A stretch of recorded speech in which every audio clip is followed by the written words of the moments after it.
So this is a medium demand question focusing on component characteristics and the behavior of a parallel circuit. So we'll start with that. We've got this symmetrical curve shape for a current potential difference graph or an IV graph, and you just got to know that that's a filament bulb.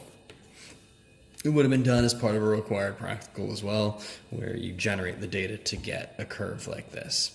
But you can just remember it, that the S shape gives you a filament bulb. Okay, so we've got figure 2 here. We've got a 6-volt battery and 2 resistors, X and Y, connected in parallel. So what we know is we've got 3 amps coming out of the battery is the total circuit, and resistor X has 2 amps going through it.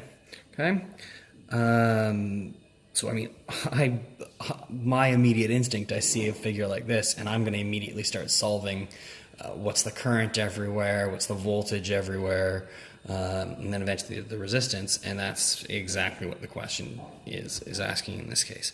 So potential difference across X. No? Parallel circuit, everything has the same voltage.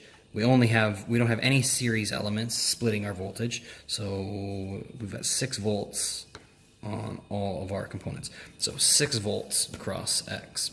So calculate the resistance of X. Well, R is V over I, which means we've got 6 divided by 2. That is a 3 ohm resistor. Okay, what is the current in Y? Okay, so again, well, I know that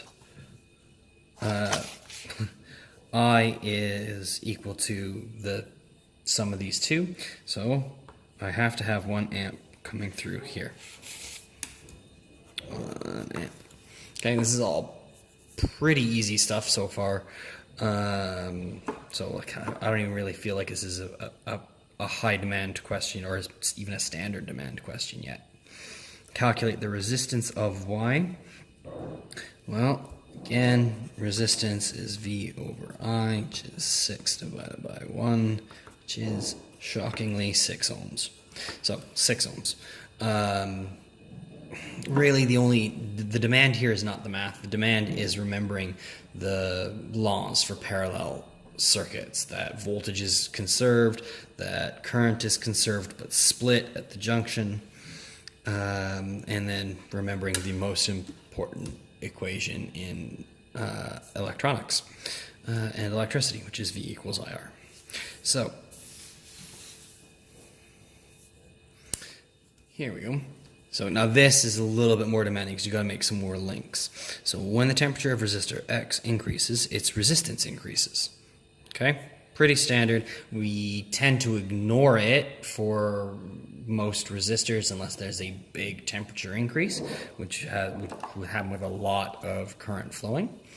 But here we go. So, okay, so we need to know what would happen to the potential difference across X. Oh, it's just a multiple choice tick box. So, it's still in parallel, okay? So despite the fact that the resistance is increasing, the potential difference stays the same, okay? It's still in parallel, so it still has its own circuit. It still has to use up all of the energy that is being put into it. So it has to use up all the potential difference. However, because the resistance has increased, the current must decrease. Okay? And because that current has decreased, the total current in the circuit has decreased because the Y is not going to have changed. Okay? So, decreased.